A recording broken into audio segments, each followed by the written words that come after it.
Hola chicos, Historia del Arte y de la Cultura, el 101. Entorno, tareas y división de la nueva sociedad feudal. Empieza con una estampa muy bonita. El castillo encaramado, colocado ahí arriba, que da esas vistas tan preciosas y tan espectaculares. Sobre un alto ese castillo será la representación, el emblema del poder y la fuerza. Es curioso. Hubo zonas con tantos castillos que recibieron su nombre a raíz de esa numerosa constancia, como fue Castilla. Esa vasta región en España que se divide en dos submesetas, la grande submeseta norte, submeseta del Duero, y la submeseta sur de los ríos Tajo y Guadiana. Castilla la Nueva, que decíamos antes, de Madrid para abajo, y Castilla la Vieja, de Burgos, Valencia, Soria, incluido también ahí todo León, aunque el León quiere, los leoneses quieren ser tenidos como leoneses, no como castellanos. Pero bueno.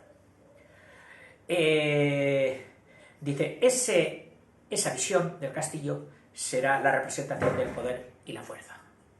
Y os aseguro que lo era. Porque para cualquier campesino o siervo trabajando su tierra, cuando les habían dicho que venía el enemigo, en España normalmente árabe, musulmán por la dominación que tuvimos, y en otro de los Pirineos, hacia el norte, pues podía ser del vecino de al lado, podía ser de invasiones de nuevo de grupos germánicos, de grupos magiares, etcétera, como hemos visto antes. El tener un castillo a mano era salvar la vida. Ya no solo la hacienda y la vida. Y no someterse a la rapiña, no someterse al secuestro, sobre todo de las chicas jóvenes, que se las llevaban. Ya te dije con Almanzor que salía por España a la caza, ¿de qué? De todo, pero especialmente de chicas jóvenes, que se llevaban 200, 300 de las chicas más guapas que habían encontrado, todas para Córdoba. Sigo. El castillo encaramado será, en principio, lo que fue solo un baluarte que se daban las poblaciones para protegerse de las depredaciones, de los asaltos. Luego, ese castillo, que solo había sido un baluarte para meterse ahí rápidamente, una superficie, el patio del castillo, donde cupiesen las vacas, los rebaños, la gente, y cerrar bien las puertas hasta que el enemigo desistiera. En principio fue eso, un corralón bien fortificado. Pero luego ese castillo pasó a ser la casa del señor. Y el señor, lógicamente, no quería vivir en cualquier en cualquier casa de mala muerte. Y empezó a añadirse el lujo a los castillos. Tanto que al final, cuando un castillo ya predomina en él el lujo, la suntuosidad, etc., ya no lo llamamos castillo, lo llamamos palacio. Sigo. Dice, luego, hogar del señor y lugar de protección de los vasallos en los conflictos. Curioso. Yo he visto bastantes castillos, sabéis que me ha gustado mucho y me gusta ir por los pueblos y por los campos de España, de zona en zona, y he visto muchos diferentes castillos de piedra preciosa, dependiendo de qué siglo, castillos con varias capas en sus murallas que indicaban desde cuándo vienen hechos. Yo diría que casi desde la prehistoria, pasando luego por por las dominaciones cartaginesa, romana, y se iba viendo en las murallas cómo iban creciendo y su manera especial de construir todos estos pueblos que fueron pasando. Pero ahí estaba el castillo. Y es una pena que, claro, el mantenimiento de estos castillos es costosísimo y a veces los fondos de un Estado no son suficientes para mantenerlos en pie. Y muchos de ellos pues están en ruinas. Se ha procurado salvar las ruinas, acometiendo obras que impidan que siga avanzando el derrumbamiento. Dice, desde allí, desde esos castillos, se administra justicia a todos cuantos se encuentran sujetos a la protección de ese castillo. Es decir, el castillo ya, el señor que manda en él, ya no solo los protege, sino que administra justicia. En un principio, las personas libres están sometidas a unas mínimas normas de obediencia, de defensa mutua, es decir, tú me defiendes, pero yo también te defenderé a ti, y de unos servicios prometidos, los que hayas prometido a tu señor, y el señor los que haya prometido a sus campesinos, a sus vasallos, a sus campesinos y a sus siervos. Luego, los demás, dice, la defensa mutua y servicios prometidos, aquí se refiere entre señor y vasallos, que sabemos que era la gente libre que hacía su contrato de unos con otros y de otros con unos. Y por debajo de estos estaba el otro estamento, que no contaban con ellos para nada en la negociación, que eran los campesinos o siervos. Estos eran los que cocían el puchero y estos eran los que, alguno diría, eran cocidos. Bueno, es un poco brusco el decirlo, pero puede ser una buena metáfora. Los demás son siervos.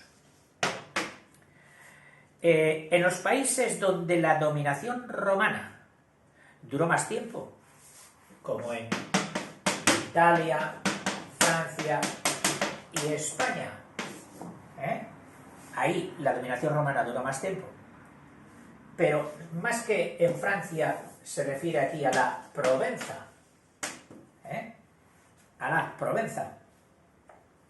pues las ciudades habían cogido tanta fuerza,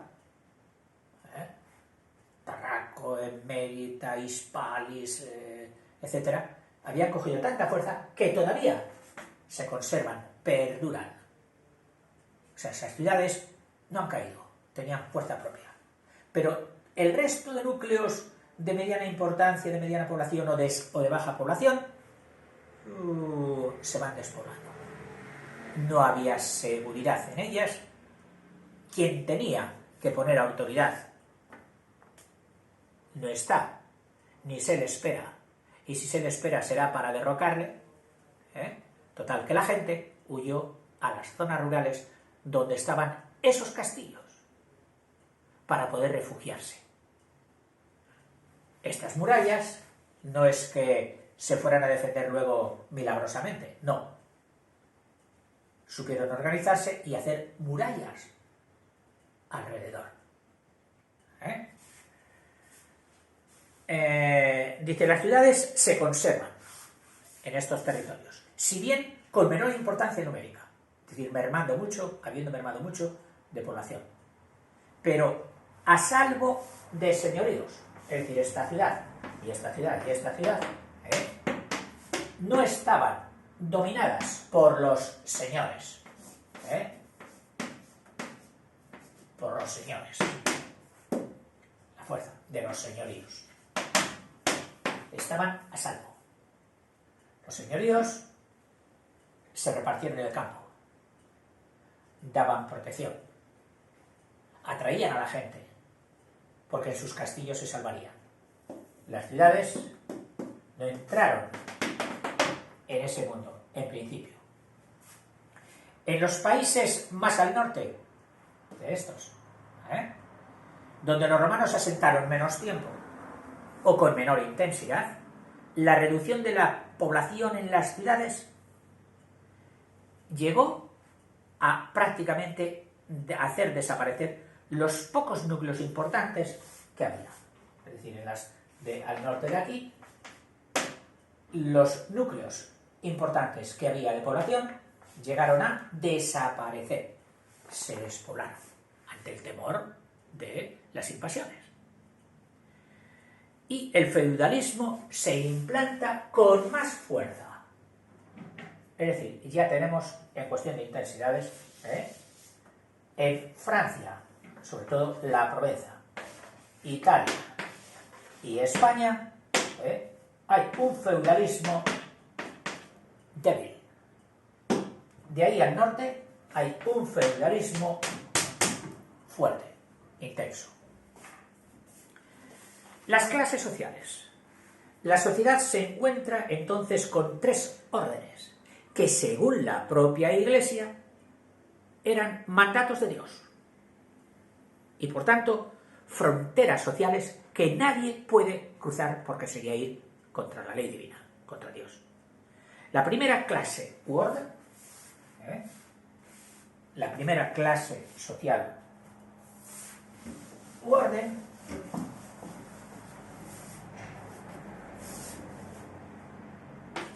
clases sociales. 3. Consagradas y concretadas por la Iglesia. Se encuentra entonces con tres órdenes, que según el mandato de Dios está. La primera clase de orden es la de los que sirven a Dios. El clero. Los eclesiásticos, cuya función es la salvación de todas las almas y que no pueden encomendar su tiempo a otra tarea.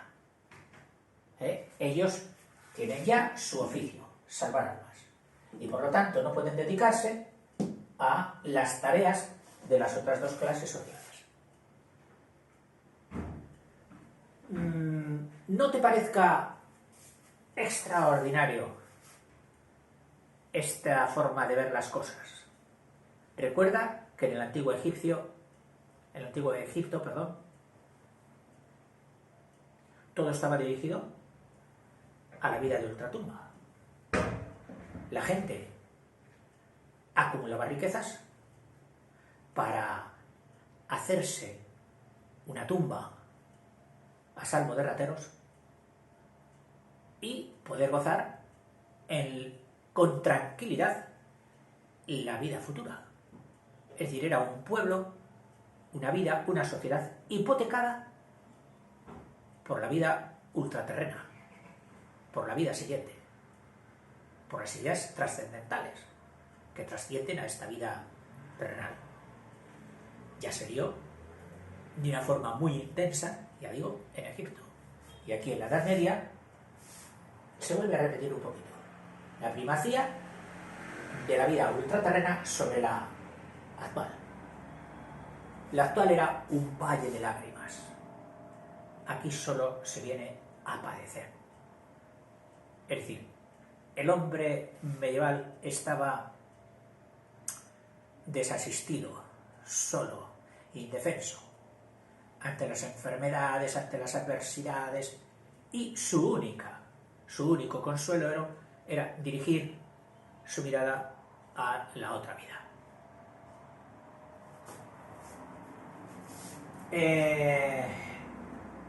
Cuya función es la salvación de almas y que no pueden volver a otra tarea. La segunda clase es la de los combatientes. La de los combatientes.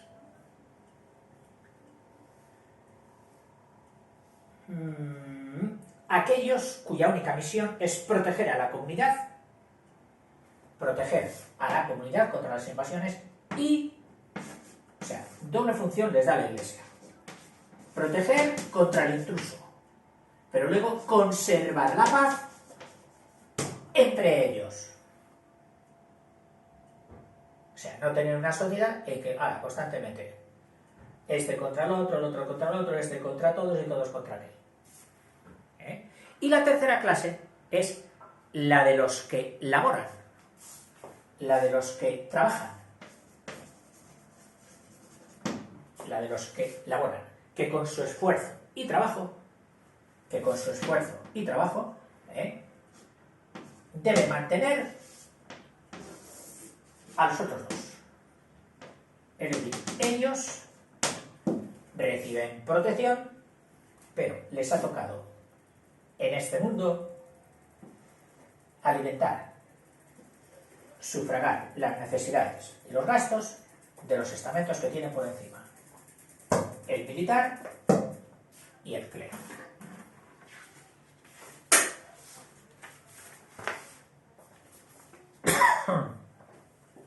Dos instituciones eran claves para el feudalismo. Dos instituciones.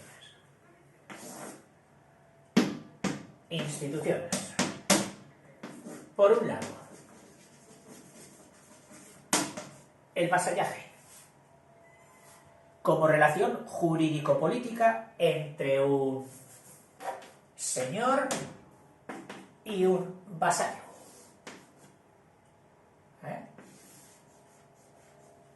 De un señor y un vasallo. Esto era el vasallaje. Vamos a ver. Que era un contrato sinalagmático,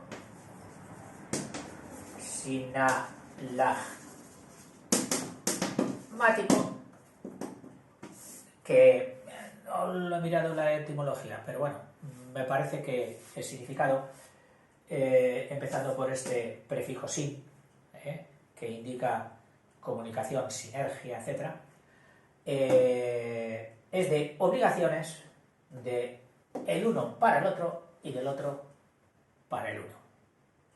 Es decir, donde se miran las implicaciones dobles de las responsabilidades y de los compromisos. Es decir, entre iguales. O sea, el señor aquí se iguala al vasallo, no tiene menos responsabilidades ni menos obligación de cumplirlas que el vasallo. Recordemos que esto se daba entre hombres libres. Libre era el señor y libre era el vasallo. Ambos hombres libres, ambos guerreros y ambos nobles. Es decir, tres cosas tenían los dos por igual. Libres, guerreros y nobles. Consistente. ¿En qué consistían estas relaciones? En un intercambio de apoyos y fidelidades mutuas. Por una parte, dotación de cargos, te nombro tal, de tierras te doy tal, y por el señor al vasallo, le daba cargos, tierras, etc. Y el vasallo al señor le daba un compromiso de auxilium e consilium. 2. Auxilium, te lo pone en latín, y consilium. El auxilio lo entendemos todos. Oye, que están atacando a mi señor. Tengo obligación de ir allí, con mis huestes, con mis caballos, con mis caballeros, a defenderle. Y luego, el consilium. El consilium era la actividad de apoyo moral, de hablar siempre bien de él, de no fomentar las cábalas y las intrigas contra ese señor. Es decir, que esto era obligación física, ir allí a luchar, y esta era una obligación humana, social y política. Todo el mundo sabía que tú eras vasallo de ese señor y debías vivir hablar, actuar como tal, manifestándole siempre una fidelidad. No solamente ir en el momento en que lo están atacando, sino con tu comportamiento constante manifestar a todos los demás que tú le eres fiel. Ese era el consilium. Auxilio o apoyo militar y consejo o apoyo político. Que si no se cumplía o se rompía por cualquiera de las dos partes, daba lugar, si esto se rompía, daba lugar a la felonía. A la felonía o traición. Una de las palabras más execrables, más abominadas de la historia medieval, que a uno le llamaran el felón, traidor, que dejaba fama para muchas generaciones. Sí, el hijo del felón, los hijos del felón, los descendientes del felón. Y era un San Benito que difícilmente ya se lo quitaban de encima en muchas generaciones. Que si no se cumple, era la felonía. La jerarquía, entonces, se complicaba de forma piramidal, es decir, a partir de aquí,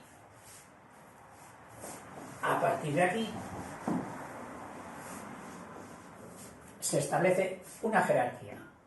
Si ambos eran libres, ambos guerreros y ambos nobles, no quita para que el señor estuviera en una cota superior y el vasallo estuviera en una cota inferior. Vale, pero entonces, de esta estructura de este señor, varios vasallos, depende de su poder y de aquello que tenía para repartir. Si tenía mucho que dar, muchas tierras que dar, pues podía tener muchos vasallos y potentes vasallos. Pero estos vasallos, a su vez, y se complicaba de forma piramidal. Es decir, de este vasallo cogía otros vasallos suyos.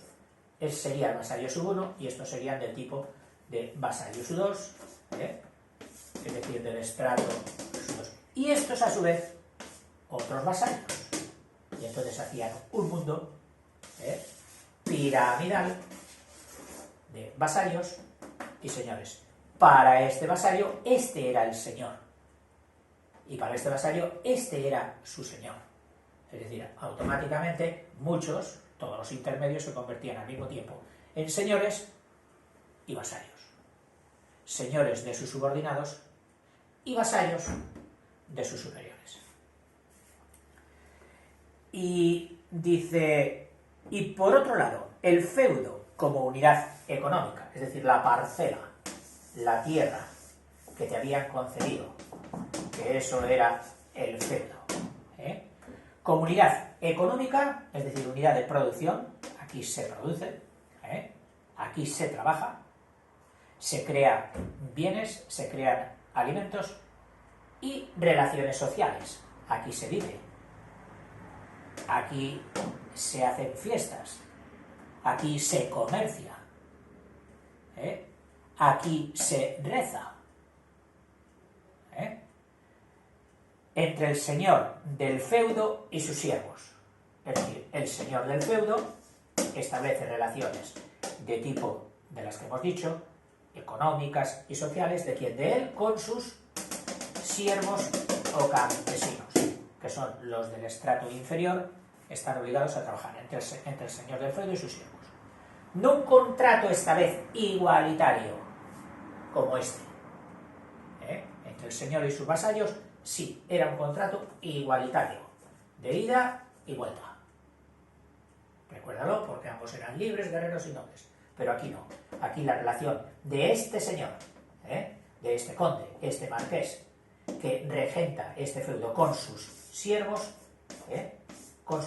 la relación solo tiene de ida.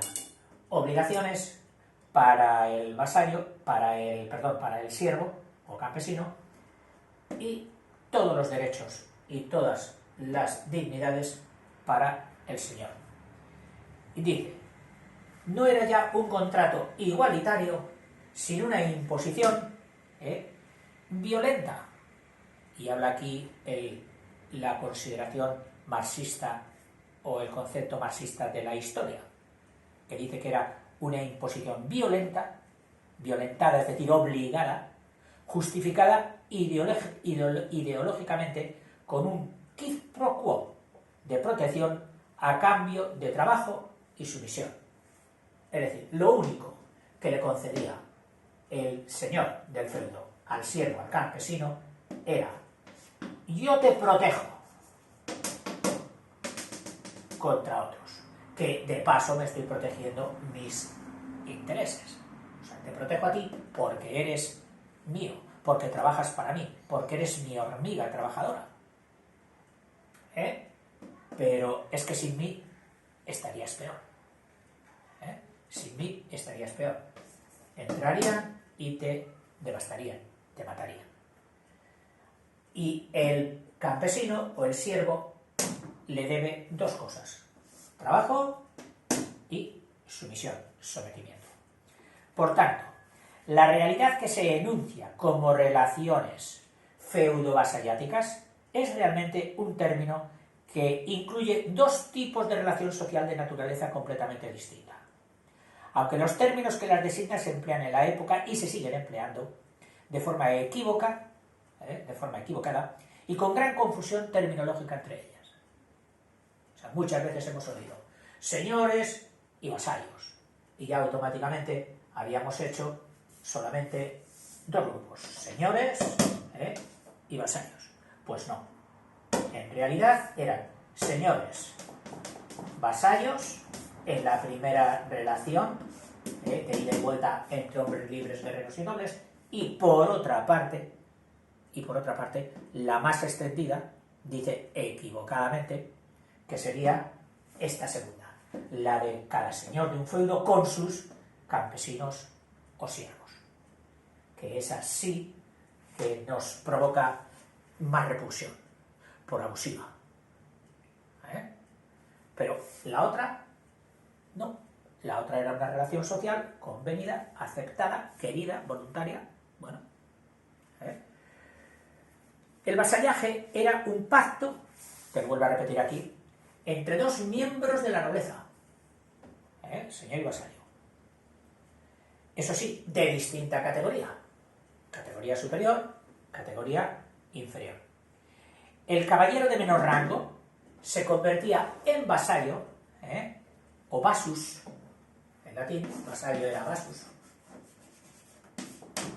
vasus, del noble más poderoso, que se convertía en su señor o dominus, que es como se decía señor en latín. Y esto se quedaba concreto, expresado, exteriorizado por medio del homenaje e investidura. Es decir, cuando el señor y el vasallo firmaban su compromiso, había una ceremonia.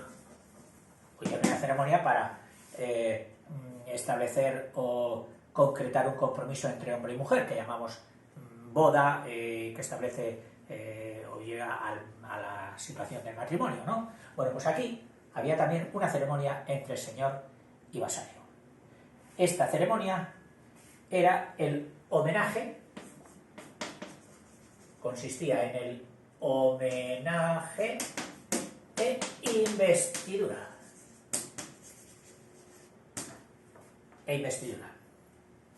En una ceremonia ritualizada, con unos rituales, que tenía lugar en la torre del homenaje del castillo del señor. Dentro de lo que eran las murallas del castillo, había aquí, pues, en uno de los, o en el centro, en uno de los estos, una torre, por supuesto más fortificada y con habitáculos ya un poquito más potables. El resto pues eran cuadras, caballerizas, una fuente o un aljibe si podía, porque en los asedios que iban a ser sometidos el agua era fundamental. Bueno, pues esta es la torre de homenaje, que era donde vivía el señor. Y se hacía así, de la siguiente manera. Esta se llama la torre del homenaje. El homenaje en francés homage, del vasallo al señor. Es decir, del vasallo al señor, la relación o se concretaba mediante el homenaje. Mediante el homenaje. Consistía en la postración o humillación. El vasallo se arrodillaba ante su señor. El vasallo y el señor se arrodillaban o humillaban, habitualmente de rodillas. El ósculo,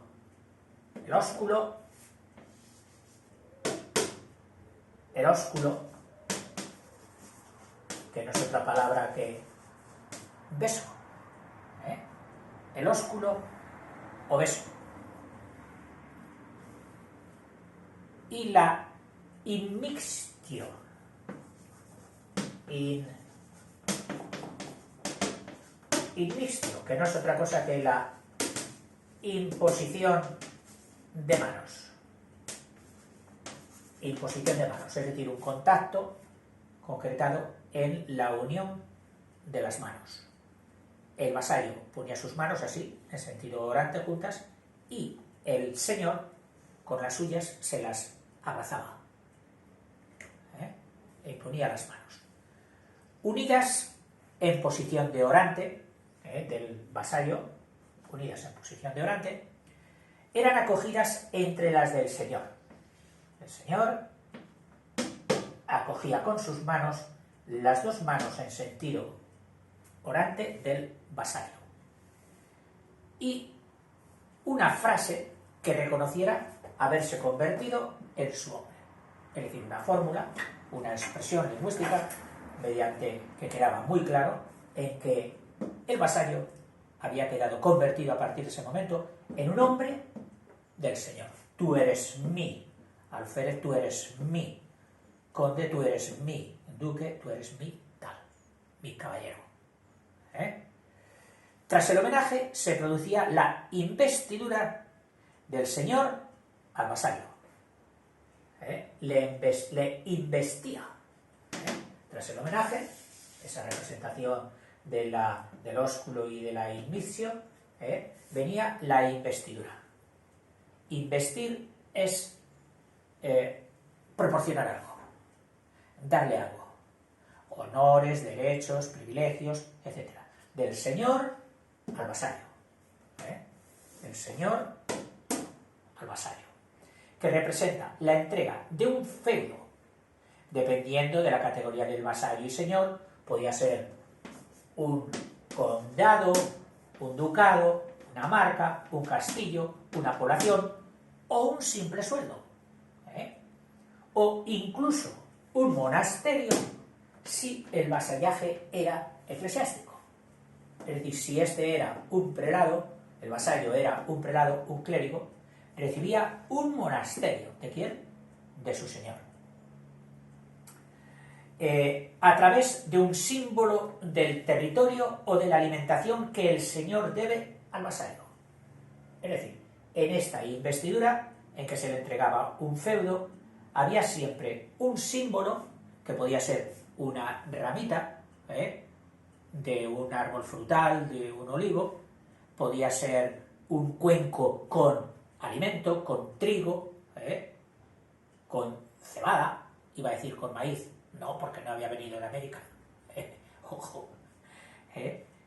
Y curioso que en las representaciones y en los cuadros antiguos de estas escenas, que están representadas muchas veces, no falta nunca este símbolo, el símbolo del territorio, o el símbolo de la alimentación que el señor debe al vasallo, es decir, le daba el feudo, le daba el feudo, que podía ser un poco, que lo que te he dicho, podía ser a veces incluso ni alimento ni una ramita, incluso un poco de hierba, porque los pastos eran importantísimos, podía ser un poco de tierra o de grano, y seguida del espaldarazo. del espaldarazo en el que el señor da un golpecito con su espada desenvainada en el hombro o los hombros del vasallo. O bien la entrega de un báculo, si era un prelado, si era religioso. En fin,